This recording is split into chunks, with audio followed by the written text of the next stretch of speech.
So we'll start with Patrice. If you could share a little brief intro to let all the students know who you are and where you work and a little bit about your journey. Sure. My name is Patrice Mcmorrow. The name of my company is MC Solutions in Windber, Pennsylvania, which is in Somerset County. We do work for defense contractors and DoD in general, doing a lot of kitting and procurement of items that they need on trucks and things that they build that our military uses. My background is a little all over the place. I started my career in pharmaceuticals and medical devices, both in really big companies and then small companies. So, and I was more focused on sales, marketing, and operations. But when I transitioned from big companies to small companies, I was always involved in small manufacturing. So it's been in my DNA for quite a while. And just a little bit about me, I have 2 daughters, so I'm very interested in girls knowing that there are a lot of different opportunities out there. My oldest daughter actually is in sales for a skincare company called Bliss, which you might be familiar with. She heads up sales there, so she gets involved in manufacturing though too, as far as demand is concerned. And then my youngest daughter just graduated from college, and she actually works in global supply chain in pharmaceuticals. So they're both kind of connected to manufacturing and getting products to people that need them. So I'm excited to be on the panel today. Very cool. Thank you. Lori, how about you? Do you want to share your introduction? Sure. Good morning. Thanks for having me. My name is Lori Albright. I am the owner and president of Stellar Precision Components in Jeannette, Pennsylvania in Westmoreland County. We are a machining company that produces parts for the space and aerospace and defense industries. So metal parts that go into rockets, that go into systems that protect our soldiers, things like that. So we have about 70 employees, and we've been in business since the late 1970s. Stellar is a family business, so my background is that I've been in the company since day one. It was a company that my father started, and when he retired in 2003, I assumed ownership.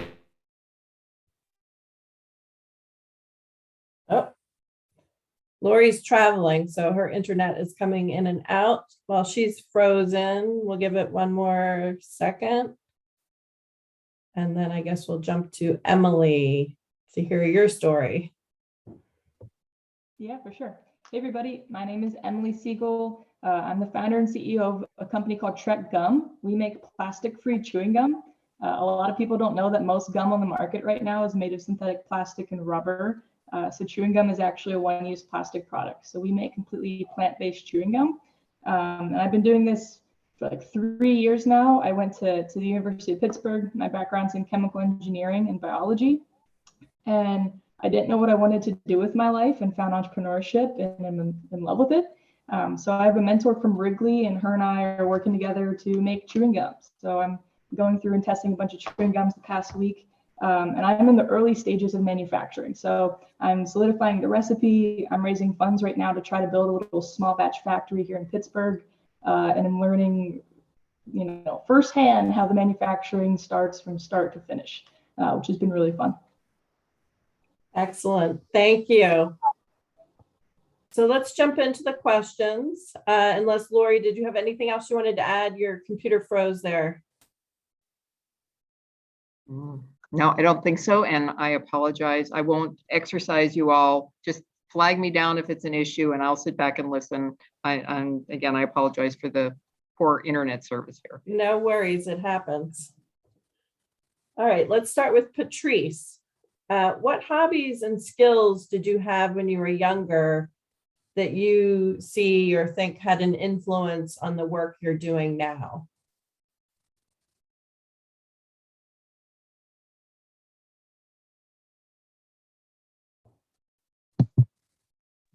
Your audio is off. So sorry. So the kids So can see that we're normal people. I know, All right? these fabulous companies. Right. It's like mute, make sure I'm not making any crazy noises while somebody else is talking. So growing up, I actually grew up in a family small business. My dad was an entrepreneur, but in the food industry. He was Sicilian and had an Italian deli. And probably from the time I was extremely annoying, like around 8, I would say, I really wanted to go in and help him. So I would sweep the floors, and I was just always very much enamored with having my own business and what does that mean in entrepreneurship. Through school, I studied marketing. And then when I graduated from college, I decided I do want to start my own business. So what are the skills that I need to have? So I went into sales because I always knew that being able to present yourself and a product or service was very important. As I'm sure Lori and Hannah, I'm sorry, Emily are focused on as well, is, you have to sell yourself first and then also what your services or product are. So I was always, kind of focused on that on my journey. And then I would also say I was always very interested in writing as I was going through school. And I found in my career that has been a big asset. There's not a lot of people that want to write proposals. I'm sure Emily's gone through with raising money. You have to submit tons and tons of information, be able to present that information well. And, just even from a Department of Defense and answering solicitations, which require you sometimes to write big proposals. I always found that was a really good skill to have, is to be able to communicate verbally, but also in the written word, because that's still a big part of business, at least the types of businesses that I've been involved in. So I would say that's kind of some things that have helped me along the way in my journey to entrepreneurship. Fantastic. Thank you. Emily, how about you? What hobbies did you have when you were younger that had an influence on your work now? Yeah, I still like to pretend that I'm still younger. So really younger, let's see. I think I've always been selling stuff, like Patrice said. I remember while I was in high school, I would go to like this cheaper like market. I lived in York, PA at the time, and I would go buy really cheap candy. And then the period before lunch in school, I would sell that candy to my friends for like 3 times the amount that I bought it for. And I would make a ton of money doing that before I got yelled at by the school for doing it. But you have to hustle a little bit. So I was doing that for quite some time. I loved selling stuff. I loved building things. I was in stage crew in middle and high school. I loved just woodworking, having my hands dirty, tinkering with things. And then I also was in the marching band. And I think that gave me a lot of patience. And you have to learn to work with people who are very different from you, and like 100 or 200 people at a time, and all work together to accomplish something. So I think those 3 things definitely gave me a pretty good foundation in what I'm doing now. That's awesome. Yeah, it's those little hobbies that we do in high school that we think are meaningless, are building our brain and our social emotional intelligence. Patrice, what's the biggest entrepreneurial lesson that you've learned? I would say one of the things is that you don't have to know everything. I'm usually the type of person where I don't like to make decisions unless I have all the information. But I think what I've learned, not only with the businesses that I've been involved with, but also other female entrepreneurs. I have a friend who runs a closed pharmacy and a variety of pharmacy businesses. And early on, she said to me, you don't have to know everything. If you know how to investigate things, you ask good questions, and you know that there's an opportunity, generally you can kind of work around finding the answers, but don't feel as though that if you don't have all your ducks in a row or everything available to you that you really need for the business. You have to have a core amount, right? You have to know that there's a need for your product or service, and there is demand that is sizable, and a lot of other boxes to check. But I think that was one lesson that I learned early on is sometimes you have to be uncomfortable with not knowing everything, but know that there's a path forward. And there are also resources like Catalyst Connection, who has been fabulous with helping me to, get our business off the ground. And other things. I'm originally from New Jersey, and Pennsylvania, I will say, is head and shoulders above New Jersey as far as resources. So there's a ton of resources in Pennsylvania through grants and just people that are willing to help that I think has really helped along the way as well.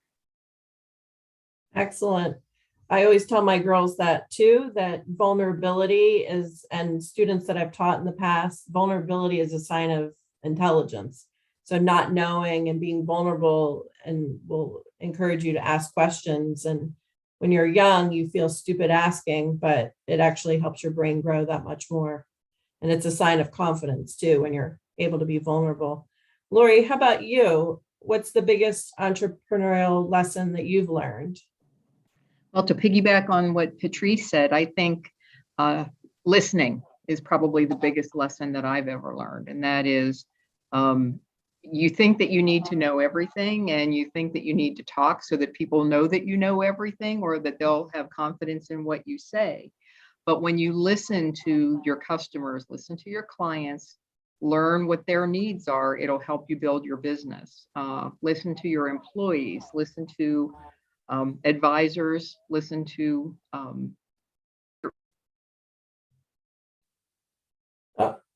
Your internet went out again. Is it going to come back? No. All right. Well, hopefully we got the meat of Lori's feedback. Let's see. Emily, what is one thing you wish you did in high school that would have made your path to being an entrepreneur easier? It's a really good question.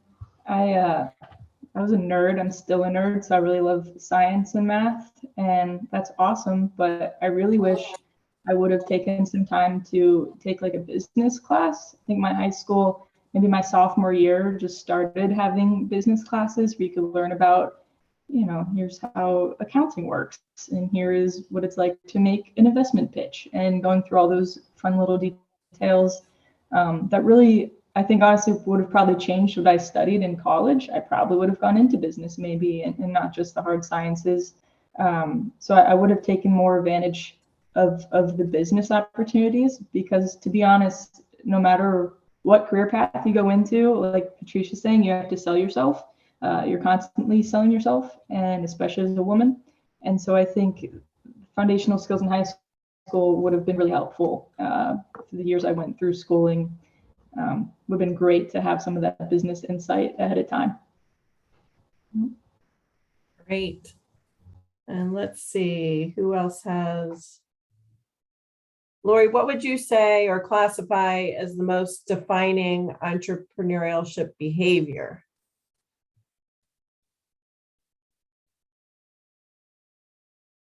Are you frozen again? She is. Emily, how about you? Yeah, oh, Lori's back. Oh. Lori, what would you define as the most defining entrepreneurship behavior? I think there are two, at least a couple that I'm aware of, and it's being willing to take a risk to accomplish what you want to achieve. But that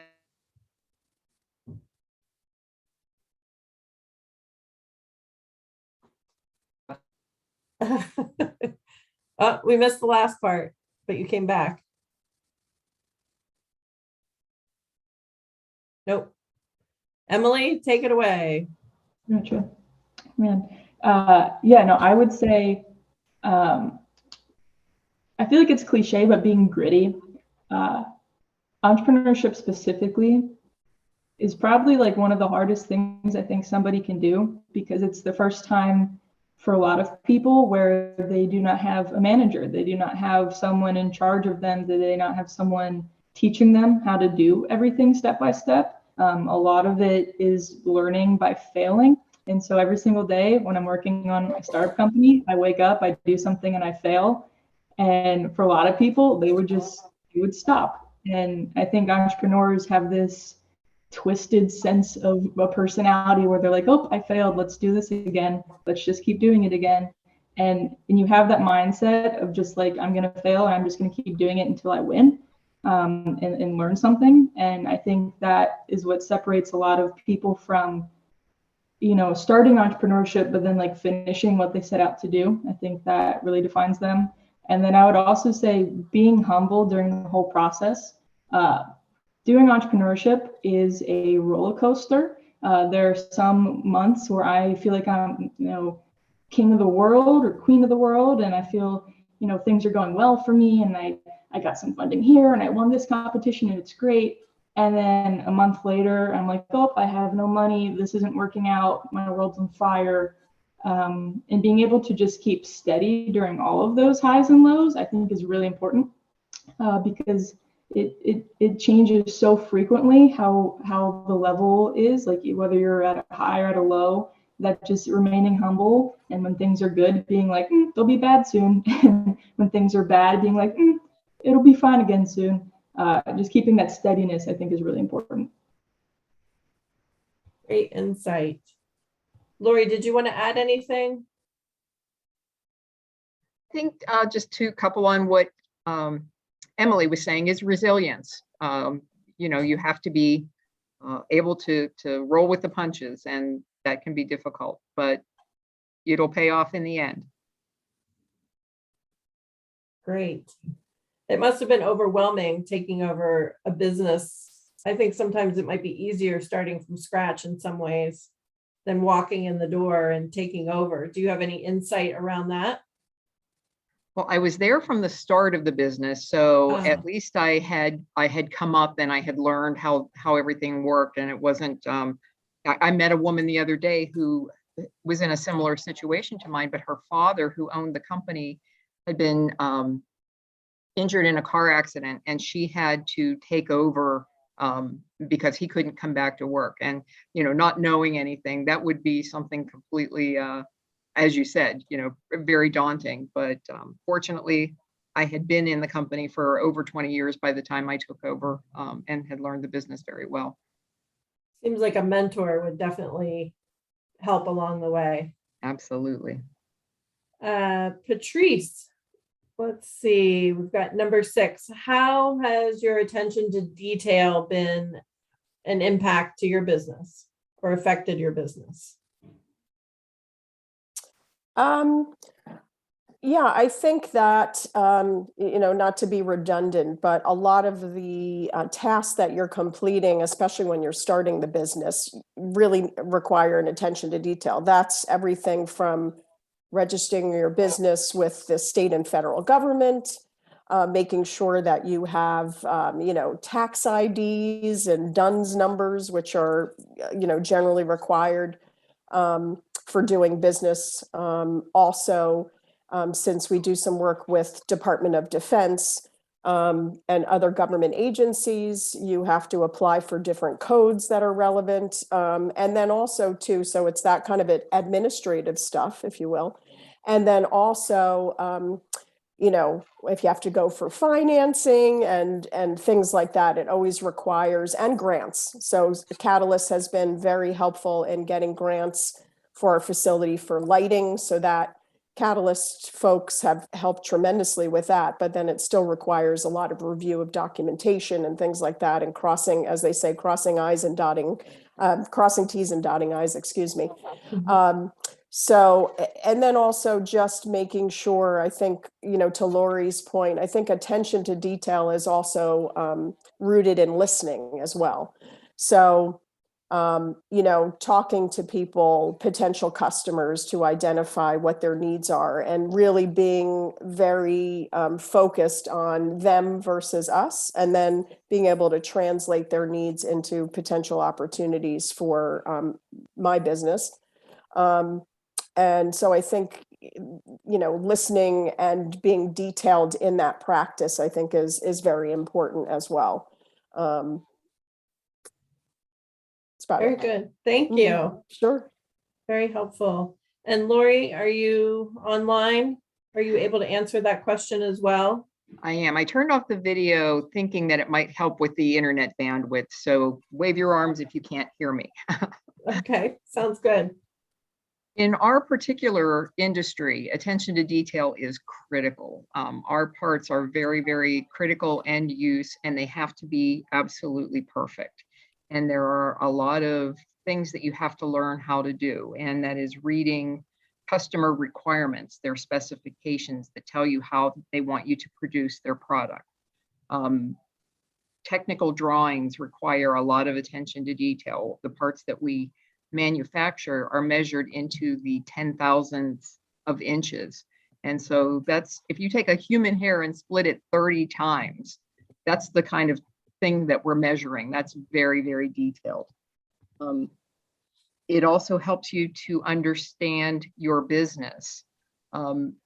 If you have to pay attention to what's going on in your business and recognize performance measures, recognize what success looks like, recognize when problems are coming up.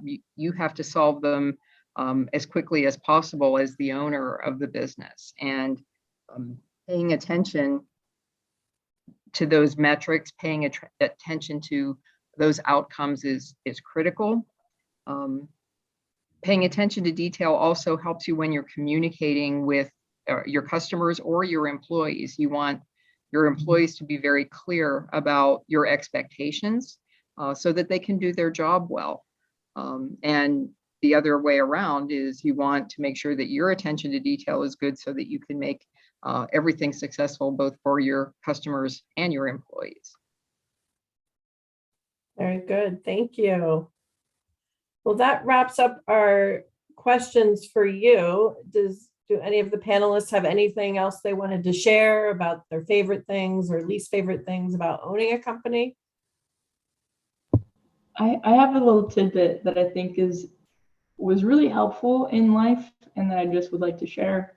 I think a lot of people, when they decide what they want to be in life, will kind of silo into that sector. And like, if you want to be a doctor someday, you're going to go do research, you're going to go volunteer at a nursing home, you're going to, everything is so siloed in what you want to be in life. And I think I found the most value in my life doing things that I thought had nothing to do with me and just seeing what they were like.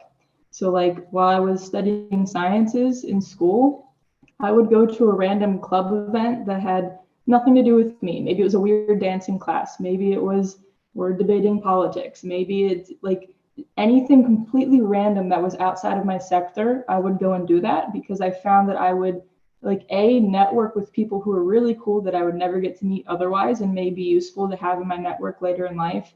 But B, it's just, I think it changes the way that your brain processes information when you can think about it in multiple different ways. I no longer just look at something with like a science hat on. I can take it off and be like, oh, how would someone in philosophy look at this? How would someone in theater look at it? Like, it just changes, I think, your worldview on problem solving, which is really helpful. So I'd highly recommend stepping out of your comfort zone and trying random things that have nothing to do with what you're interested in.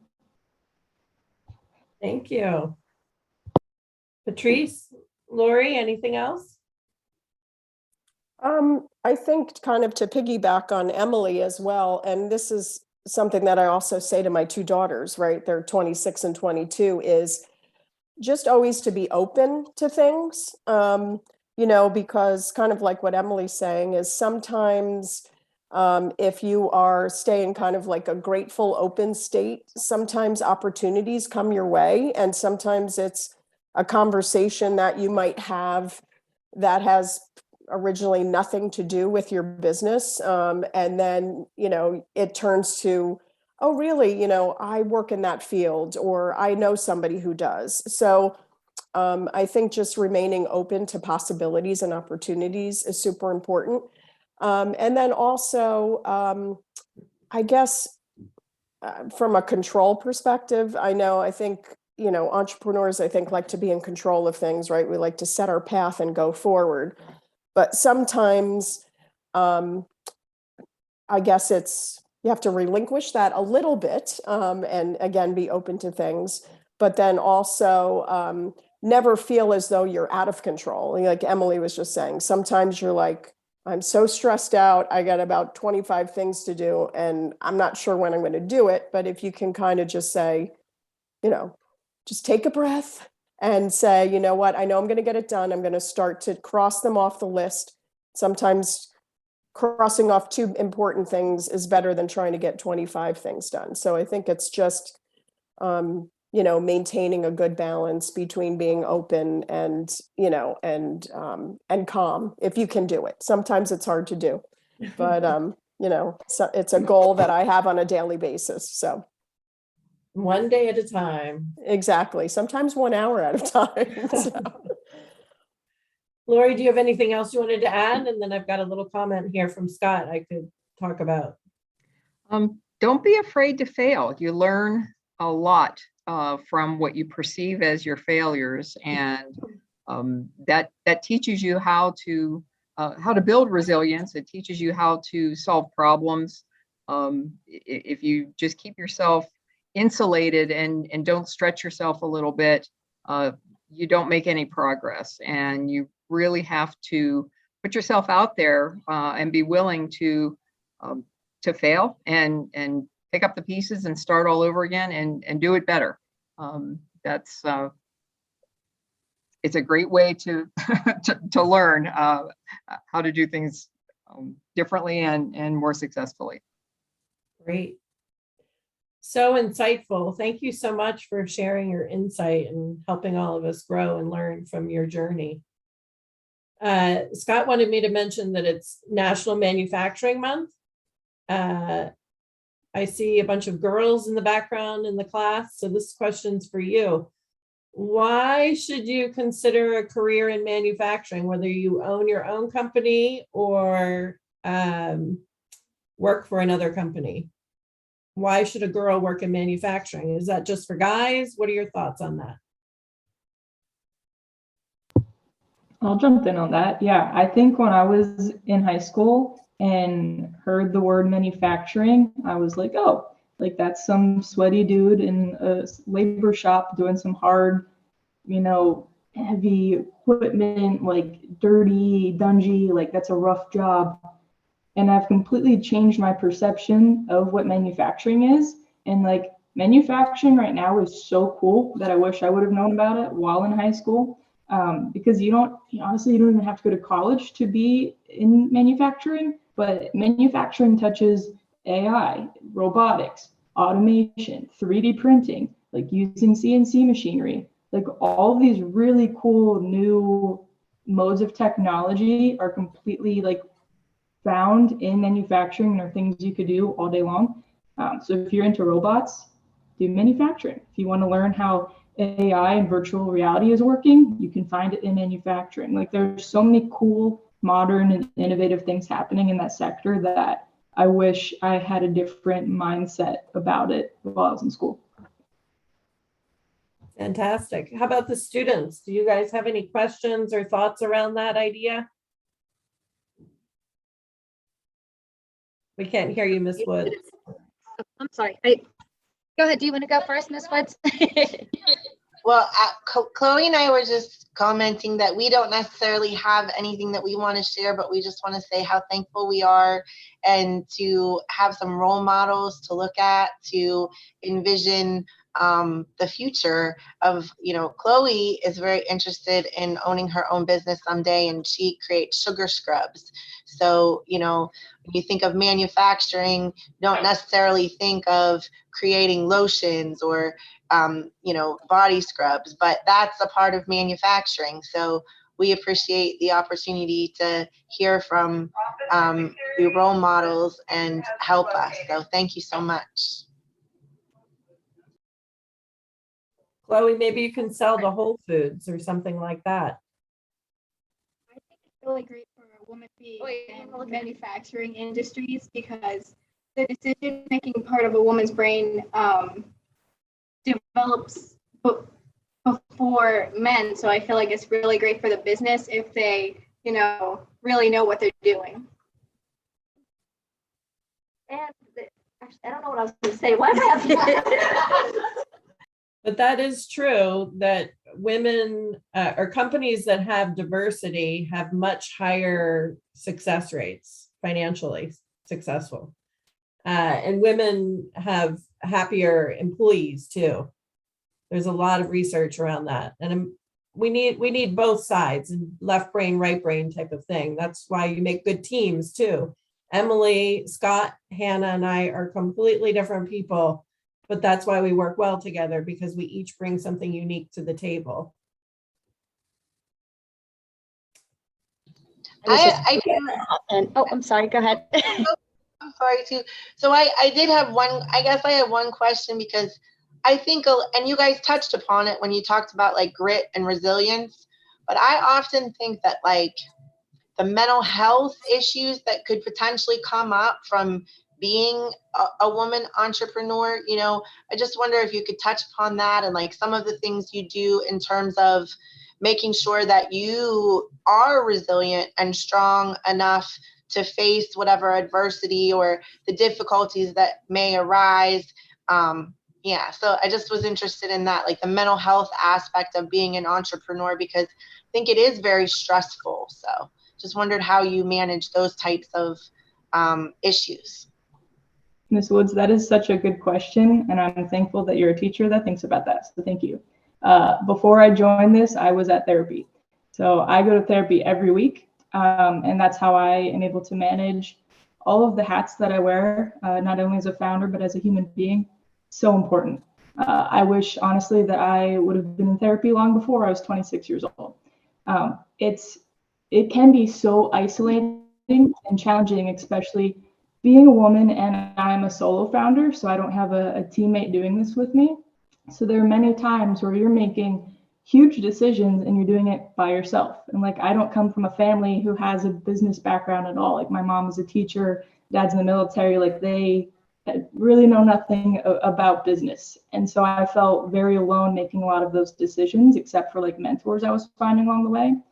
But it is so important, and I will say this over and over and over again, like put yourself first in whatever you are doing. It like work is work, and it'll always be there, and you will be likely replaced if you are no longer there anymore. Even if it's your own company, they will find an interim CEO. Like put your mental health first, and this goes regardless of the manufacturing conversation we're having today. It is so important that you reach out and have a support system, because you need that in all aspects of your life, not just in work, but in relationships and with your friends and with your family, and just experiencing life as a human being. So definitely make sure you have that support system. It is worth every penny therapy might cost. It just will make you a better human being. And a happier life too. Yeah. I would say, I know I just did it this morning, so although it might sound a little not kooky, but I try to take 5 minutes before I start my day just to kind of, I find a YouTube 5-minute meditation for positivity and productivity, just to kind of get my head in a space like that. And just to be calm for a few minutes before I start writing a list of all the crap that has to get done. And then also too, like, and then what I'll do is either do a 20-minute workout, or this morning I took a walk for about 40 minutes, because as Emily's saying, I think it just allows you to clear your head. Luckily, my husband is actually a teacher. He teaches 8th grade. So he's a really good sounding board, because he's used to counseling kids a lot, even though he teaches English, he's a very grounded person, and takes pride, as I'm sure, the 2 teachers that are on today, they like to make sure that their kids are doing well, not only, in school, but also keeping a good perspective on stress. So he's a really good sounding board for me, whereas, he doesn't necessarily know all the business stuff that I'm doing, but he'll say to me, you got this, like, write a list, you're good. Don't feel like you got to get everything done. So I think, as Emily is saying, is making sure that you take the time for yourself, and keep your head on straight, and know that, things are going to work out, kind of thing. Great. Lori, did you have anything? Yes, actually, where I am right now is a perfect example of that. And I have surrounded myself with peers that are all local women business owners, where we can get together and share best practices and commiserate about things that aren't working well and help solve issues together. We'll bring in speakers. We meet every month where we are bringing content, we're sharing books, we're reviewing TED Talks, anything that can help each other. And it isn't all about business. Sometimes it is about wellness. How do you set time aside for yourself? How do you manage the stress? What are the things that we can do for each other as peers? And I think it's great to build a support system. Yes, and your family, your friends and family can help you with that too. But yeah, it can be stressful, but at the end of the day, you have to put it behind you and realize that, tomorrow's another day. We'll get through it and start all over again. Fantastic. Thank you. I've got one more comment here. Do you have any questions before I read the next item? Have a couple questions, and we were just wondering, how did you see COVID affect your businesses? They said, why am I not up here? But in addition to being a teacher, I have my husband and I own a restaurant, and it really has affected us tremendously, from gaining employees to the cost of product, and it's not a job that you can just zoom in. So how did it affect your businesses personally?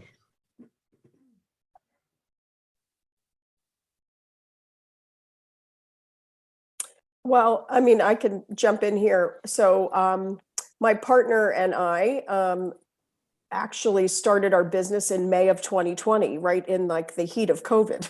So I don't know if that was smart, but what it was is we knew that there was an opportunity with a few customers or potential customers who said to us, hey, listen, we're looking for a company that meets your profile. We're in a hub zone, which is called a historically underutilized business zone. And as a result, when you do work with the federal government, that's an advantage. And with defense original equipment manufacturers. So we said, you know what, this is probably not a great time to start a business, but we know there's an opportunity, so let's push forward. So we started very slow with COVID, but we were able to secure at least 2 or 3 companies. But we are seeing, since we do a lot of strategic procurement and what I would consider light manufacturing, we definitely have seen issues with supply chain, which has made it a little interesting. Since we have a very small business, and we have a few employees right now as we're growing, so we've had a really great opportunity with our core group of people, which has been nice. But like anything too, is now if you do have to go to the bank to help finance projects and things, now our interest rates are like, the ceiling is just keep growing and growing and growing. So that's been difficult. So we always have to take that into consideration. Since our costs are going up, we have to also have a balance between raising our costs, but our customers understand that, but then they still want a deal, if you will, or they still want to do the best that they can. So it's really been interesting, but luckily we have a very good dialogue with our key customers. So we can say to them, like, listen, we definitely have cost increases, but we can have a dialogue about it and come to kind of like a happy medium where they understand we're not gouging them, but we have to also take care of our employees and our business as well. So I would say, we have had some challenges, but we've been relatively stable so far. But, we'll see how next year goes with a lot of things, but. Thank you. Mm-hmm. Yeah, I think for myself, so I make chewing gum, and I have an apartment, and for a long time I was making my chewing gum like in my kitchen, and then I quickly realized you can't just sell food to the world out of your kitchen. So then I started looking into manufacturing and trying to find what are called contract manufacturers. So you give them your recipe, tell them what you need, and they do it for you. They take some of the profit, you sell your product. There was one company in the whole US that was willing to try making plastic-free gum for us. And they ended up going bankrupt during COVID because of COVID. And they got into a rough business deal. There were no more, decent loans available for them. Like it went kaput, and they disappeared and are no longer around. And I was like, oh, it looks like I have to build my own factory now. So that changed a lot. We were approached by Shark Tank to try out an audition to be on, I think it was like season 11 maybe at the time, which was really cool. And I had to say no because I didn't know what was happening with manufacturing. And I didn't want to get up there and, if I did get to go on the show, look dumb because they would be like, how are sales? And I'd be like, I don't know if I can even make this. So like it definitely impacted potential growth. But that's not to say, now I'm trying to figure out how to build a factory and I'm still in contact with the people at Shark Tank. So maybe someday it'll happen. But it definitely did change a lot of our timeline. For us, we were able to keep our factory open. What we had to do was shift people around during COVID because you had to keep people distanced, and that became kind of an inconvenience to people. The primary issue that we're seeing is supply chain, and it's that our suppliers were having trouble either staying open or locating raw materials. And so what it has done is it has stretched out our customer delivery lead times longer than they would like. But like Patrice said, you have to have an open dialogue with your customer. You have to tell them what's going on as honestly and transparently as you possibly can to make sure that everybody knows what's happening and can work through the issues with you. But that's really the biggest impact that we've seen at Stellar. So it sounds like resilience is the underlying common denominator, being flexible and changing, and again, back to the grit, not giving up. Great. How long is this supply chain issue going to go along on? We were just being completely outside of the business world. I have no idea, but it's been a serious problem for all different sectors. My son sells cars. There's no cars to sell. You just sort of wonder how long this will impact our world and when we'll get caught up. Before the experts answer, I want to interject a quick thought to the students. This is your opportunity. We need more manufacturers to fix the supply chain issue. That's my 2 cents. You're absolutely right about that. That was one of the challenges that, as business leaders, we've been talking about is how do we help fix the supply chain? And I heard a really interesting story about, I guess this goes back to World War II when in our country, at the outset of the war, we had very limited supplies to fight and to keep the country defended.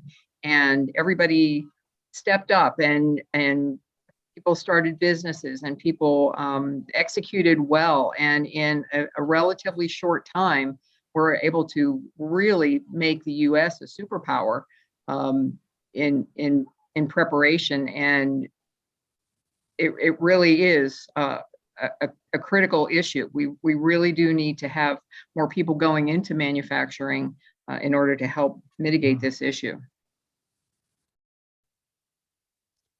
Catalyst Connection is also working to create a GIS map, a geographic information system map of local suppliers to help be like a yellow page book for manufacturers to find supplies they need. Scott has a good comment here. Gen Z, what we're hearing of, some of us are older than others. How do you see, we're hearing that the main driving force, and I know from my own kids are in their early 20s as well, and I'm watching Girl Boss. I don't know if anybody's watched Girl Boss, but there's a whole shift in mindset of not working for the big man and doing your own thing and giving back to the world and caring more about the environment and not being materialistic and having quality life and making a difference on our environment, socially, emotionally.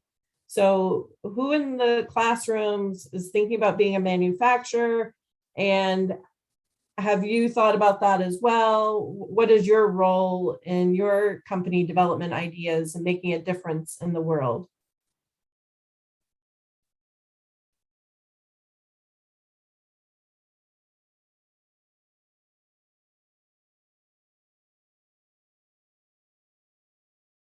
Anyone?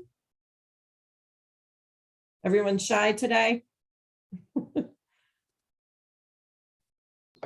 Listen, I'm going to speak for Chloe, if that's okay. So Chloe, you know, her business came out of a need that she had because she herself was experiencing like a physical reaction to some products. And so she wanted to create products that she knew would be all natural so that she wouldn't experience the negative side effects that some of the products that did have more chemicals in them had. So I think, and I know like, and I've been knowing this girl since she was in elementary school, and she was wanting to have a cupcake business. So it makes me emotional. But anyway, so yeah. Oh, Chloe, you should definitely connect with Emily. I'm sure she's got some insight. And I used to work at Nazareth Prep, and I can't remember, maybe Scott knows the name.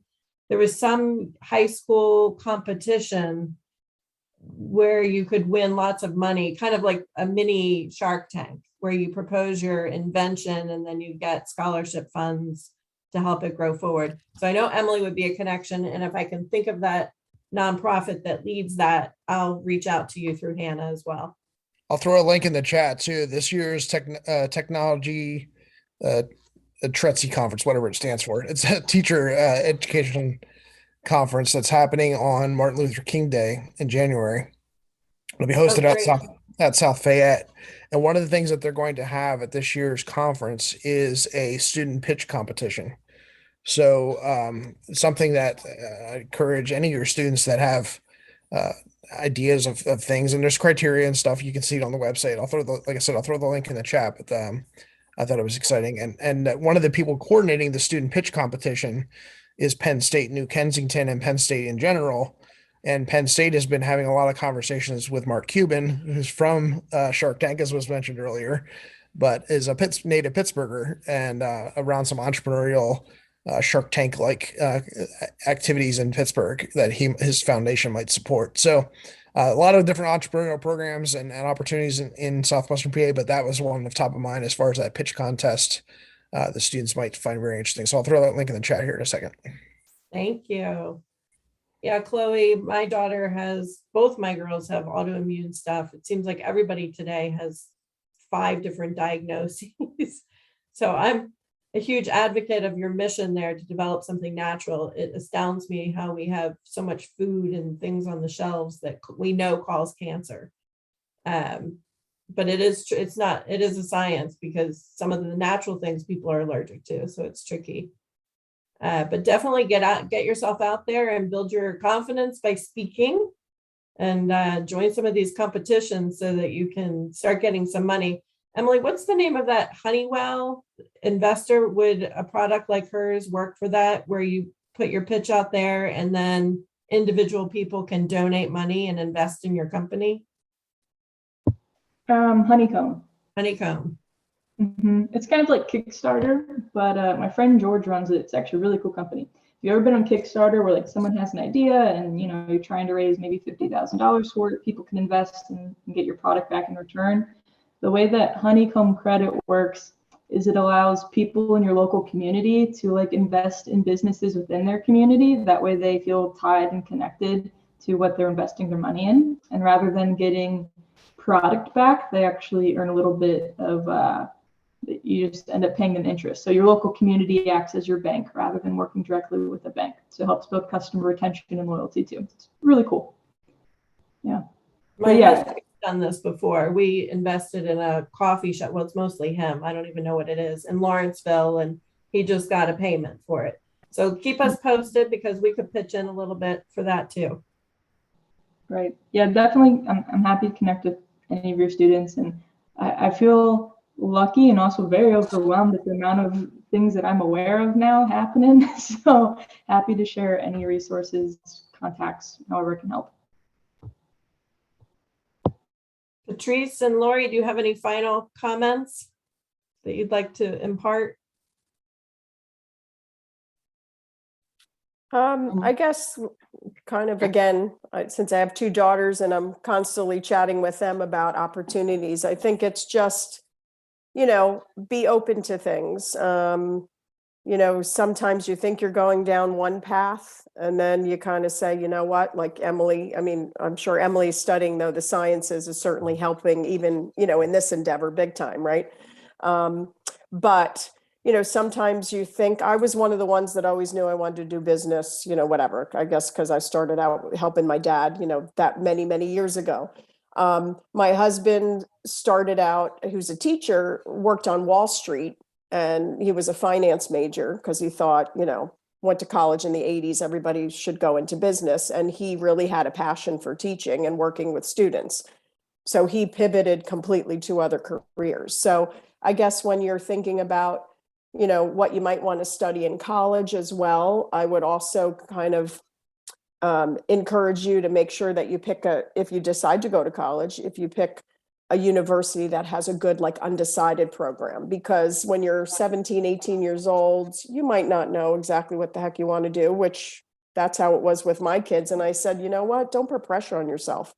You're 17 or 18 years old. So I guess, just kind of, again, always be very alert and aware of kind of things that you enjoy and what you might like, but also give yourself a little bit of grace to know that, sometimes you change your mind and there are opportunities that you can pivot from and to.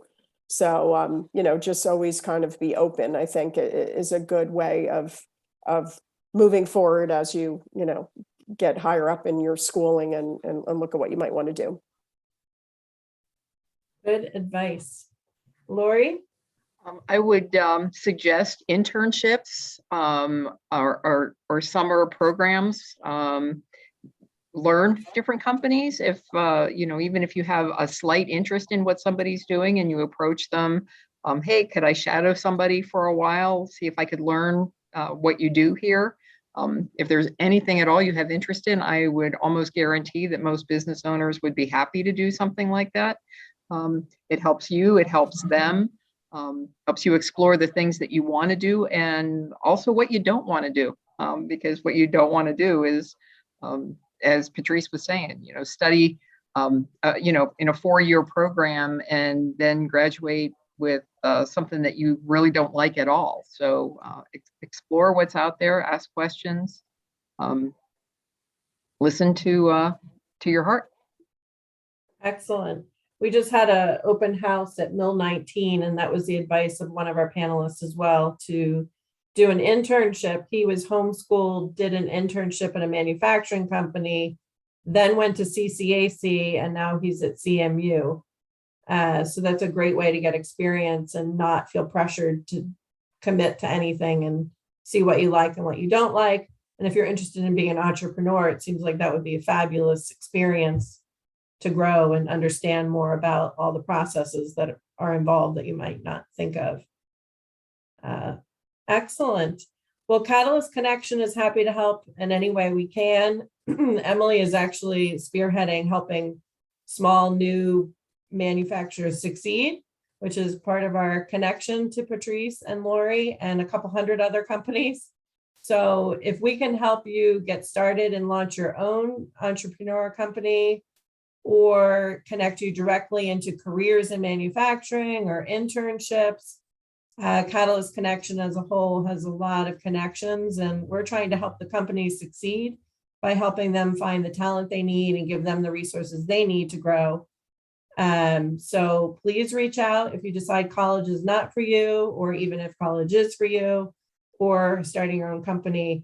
That's what we do. So please stay in touch. Thank you so much for joining us. Thank you, Patrice and Lori, for taking time out of your busy days to help us. I hope you have an awesome time at Nemacolin and get a massage or something awesome. Thanks for having me. Have a great day. Great. Thank you, Emily, too. Of course. See you guys. Thank you, everyone. Thank Thanks for you. joining us. Have a good day. Bye. Thank you. Bye.